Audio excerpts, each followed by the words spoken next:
Hey YouTube guys, how you doing today? For me, it's going good today. We're getting stuff taken care of on the truck. We just got a brand new set of steer tires from Goodyear on the steers. We got the alignment done on Friday. We need extensive repairs on the trailers, so that's being addressed right now. We dropped that trailer off at the repair shop here in Tampa on Friday. So they just gave us an estimate. It's like right up there. It's over $3K, and that's not even replacing the tires that will need to be changed after the repair is done.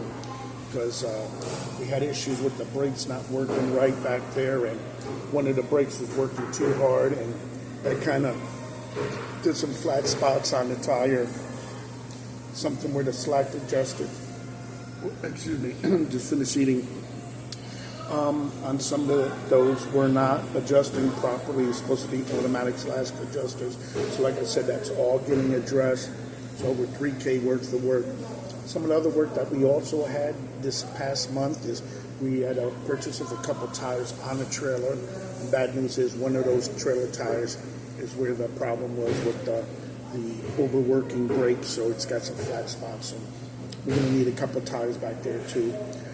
We got the air conditioning done in California a couple weeks ago, and it was working, but the blower motor for the front half of the cab wasn't working, so we kind of like stretched that out as long as we can, because as long as the truck's moving, you got air coming through the system to push it. So I did get the comfort of AC, but only when I was moving. That's not a good idea, because you also need that blower motor to clear the windows and that kind of stuff. So before we had a problem, we finally got it addressed. We bought a brand new blower motor and we had it switched out. It was a couple hours work. I think it was only $180 flat labor. So that was really, really good. And the part was about the same amount of money too. So under $400 that was resolved. At nighttime, if you were wondering how I was putting up with it, is there's a separate blower motor for the AC in the sleeper. So that one was working, but it was pushing that to the limit a little bit because it would freeze up and it would stop kind of blowing. And before we caused any other damage, we had the right timing. We were able to locate the part from the dealer, and that's done. So AC's working. Now, other issue we had is when we left Cali, we did notice a few days prior there was a coolant leak coming from the radiator. Initially, it was misdiagnosed as the lower radiator hose going to the radiator from the water pump of the truck. And they told us it was the radiator hose, so it was a fitted hose. It means it's custom made. You don't normally get that at regular auto parts. It was a dealer-only item, so we went ahead and got it. It was kind of pricey. I got the original clamps for it too. The two clamps was just as much as the hose, but you wanted to do things right. Once you replace it, you wanna make sure you're not doing that job twice. So far, it's held up, but what the problem was, it wasn't the radiator hose. It was just above it was the radiator leaking. So we came to the conclusion of my boss wanted to use stop leak to see if that would work, and it actually did. It worked for more than 2,000 miles. I was in Kingman, Arizona. I added it, and when we got to Pennsylvania, 30 miles in from the state line of Ohio, it decided to give, and it was very stressful for me because we had a lot of uphills, and I just thought with that coolant buzzer, critical level for the coolant, I thought we were gonna jeopardize damaging the motor. Fortunately, it didn't. It didn't do automatic shutdown. It gave me enough time to get there. We went ahead and tried the coolant leak, stop leak one more time, which it worked. And we had a little time, so we decided to address the issue there. And they did a pressure check, and the guy said he only put 4 pounds in, and it blew. I mean, it held from Arizona here, which is normally up to about 20, 25 pounds of pressure, normal operating temperatures. So when it blew that second time before we left Pennsylvania, we just went ahead and had it done. We got some crazy numbers of over 3,000, almost 32, 33 from TA. and that radiator was being marked up. I don't know, about maybe 50% or something. So we found another shop nearby that was promising us, oh, I'll get it done, I'm a lot cheaper. I said, how much? How much? But my boss was confident, and he said, take it over there. Literally, when I tell you, it came out to about $200-300 more than the price of TA.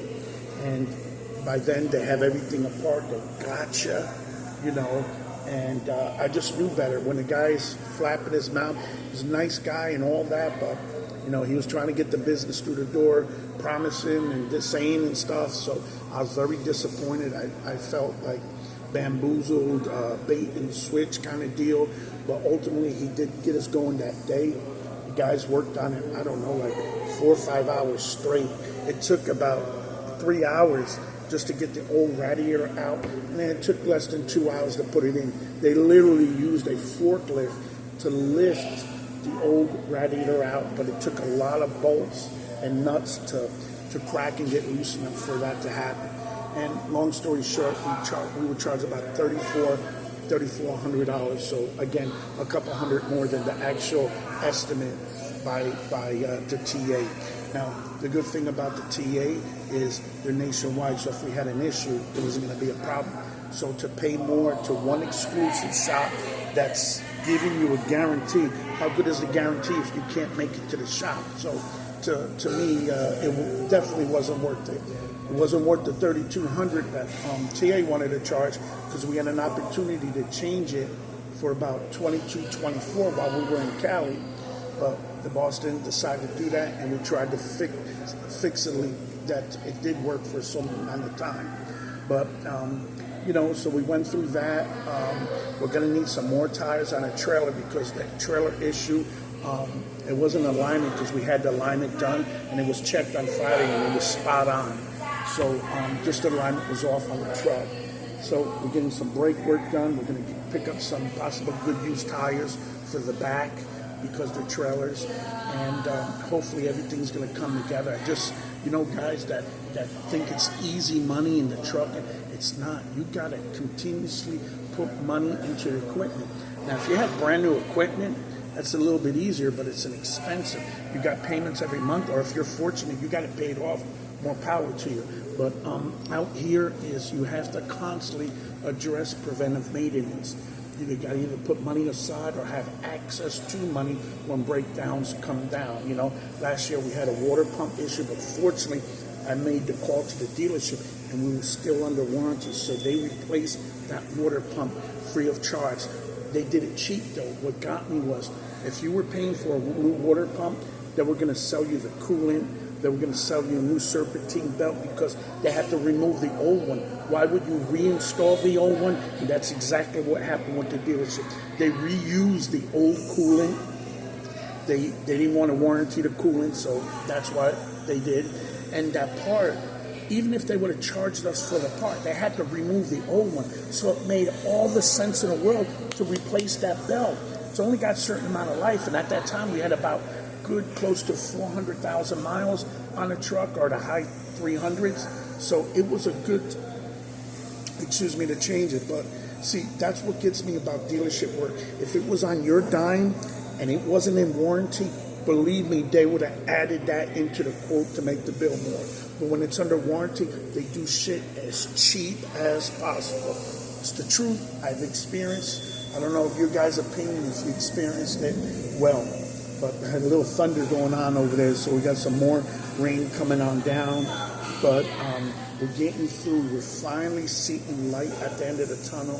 And boss let me know, hey, make sure you're ready when that trailer's done.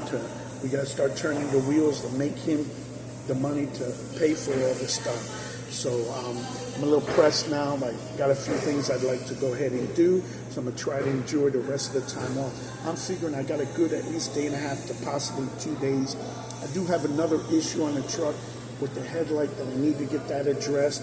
And you got to kind of replace the whole assembly because it got cracked.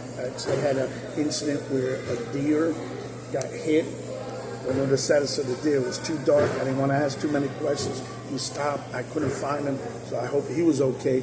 But he hit with the antler, the headlight assembly, so cracked it, exposed it. I was able to put some tape on to protect it and keep it legal.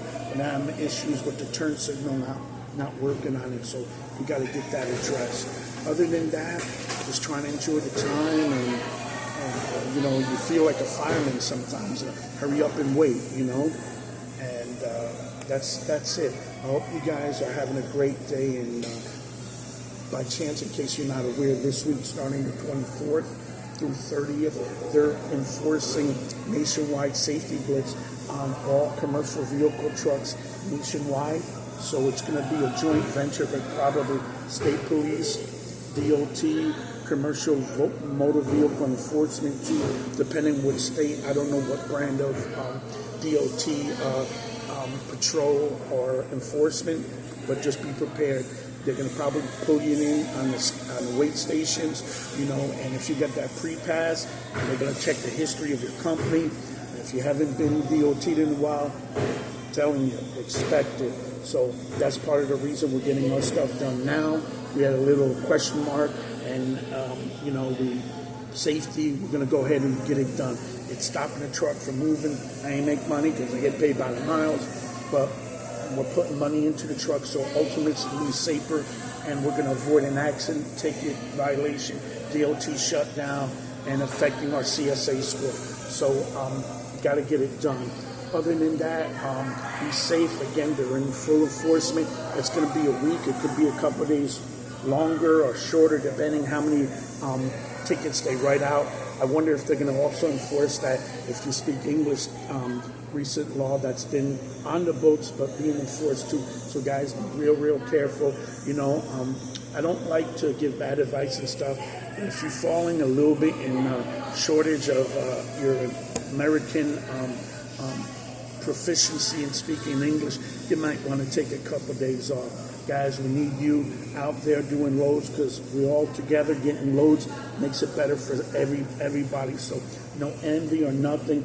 You know, you did what you needed to do to get your license and pay your dues, and you're out there 7 days a week. So, you know, drawing the line and dividing truck drivers. I mean, the only thing that really probably would bother me is probably that NAFTA agreement that they signed back in the time when Bill Clinton was in office, which allowed trucks from Mexico to come into the United States as a pilot program. It ain't a pilot program no more. It's going on. They're sticking around and doing loads nationwide. And another driver did a video on this where they have 2 different license tags on the front of the truck. So that truck is licensed in Mexico or whatever country, if it's South America as well. But let's just say Mexico for reference point, South America, and the United States. To me, that's questionable. You know, now I understand maybe you need to have the United States tags and that kind of stuff to be allowed, but I think it's time to pull the clamp on that and just rescind that. Maybe Trump can look into that, and it will actually help out the trucking industry right now, because loads are still not paying right. So by those trucks not able to move loads across the United States, it's going to be more loads available. And, you know, the price of supply and demand, if there's more loads, less trucks, the pay rate for the driver is going to be high. So that's a simple fix. And maybe when it does get busy, maybe you can reinstate it to allow those trucks to come in to help with the busyness of loads that are not able to get taken care of. So somebody needs to look into that, make it fair, but not at the normal U.S. truck companies' expense, having these Mexican trucks being exploited by brokers, shippers, to say, hey, we're going to use them over an American company. You know, that I don't think that's good. And I don't mean American-owned. I just mean American-based trucking company, whatever nationality, religion, or you are, as long as you're based, licensed here, and not in 2 different countries, even Canada. You know, we got our neighbors up north. they probably pull the same thing. So maybe we need to restrict this while they're figuring out that tariff war going on. It would help the American trucking companies across the board. So other than that, I don't know what to say. We got these autonomous vehicles coming in effect more and more, and I'm just not comfortable with them not being manned. Now, if you have an experienced retired driver that maybe he's retired, but he has the wealth of knowledge and experience, and he did hold a CDO or still holds, I think that's the type of candidate you need on those autonomous trucks. Not a newbie that doesn't know nothing, that last week he was flipping burgers at a fast food restaurant, and now he's sitting in the driver's seat with a newspaper while the truck's driving. Gotta have respect and for people's experience. So if a person's retired, maybe they're overweight, maybe they have some other disability, diabetes, sleep apnea, or whatever, but they have the knowledge, you know what I mean? So I think they would be an excellent candidate, and that's where these autonomous trucks or the company software behind it who does the hiring of the drivers, that's where they need to pool their employees or those drivers. Nothing beat experience, that's my opinion. I don't know what you guys' opinion would be on that. Maybe that's another thing you guys can address in the comments after the video. Other than that, I hope you guys have a blessed, safe day. Please have a DOT-free day. Means no tickets, no accidents, no violations. If you're running late, try to get up earlier. Time management is important. If you know you're going through busy cities, try to go through it sooner so you're not in the worst possible traffic jam road, either AM morning rush or PM rush, stuff like that. And check your tire pressures. Again, we're still in the middle of summer here. Those roads in the afternoon, you're talking noontime, the afternoon, they squelch up. And if you're going out west, and it's typical temperatures in the high 112, 120 degrees, just temperature. We're not talking road surface temperature. So if your tires are not pressured right, or you got some metal showing, or you're just strictly using recaps, you only got a certain amount of life, man. And when the roads heat up, the pressure expands, and those tires are going to be tested. So remember, safety is relied upon you and the choices and decisions you make. So if you got questionable equipment, questionable maintenance, questionable tires, brakes, whatever, it's on you. Don't let it be that you're involved in some type of accident, altercation, or whatnot. Just start explaining. It's now. So I just hope it's a situation in the future where the drivers are not penalized. So if drivers know this and they don't want to be pressured by whatever company they're working for to say, hey, you got to roll, or after this, or we're going to take care of this, should be documented. So the liability is off the driver because he needs to put family and food on the table for him then. So I can understand it doesn't sound right, but when you feel like you can lose your job because of, you're asked to do something that you don't feel safe and stuff, at least have the liability waived off you, make a notation, some type of, how come we say is, like if you get stopped, you let the DOT know, hey, I let them know this, and this, and you're not liable. It doesn't affect you. It doesn't stop you from being able to look for a better job and getting penalized on your CSA score. I think you get the picture of what I'm talking about. Anyway, guys, I think it is time to go because, time is money, and money is cash money. God bless, guys.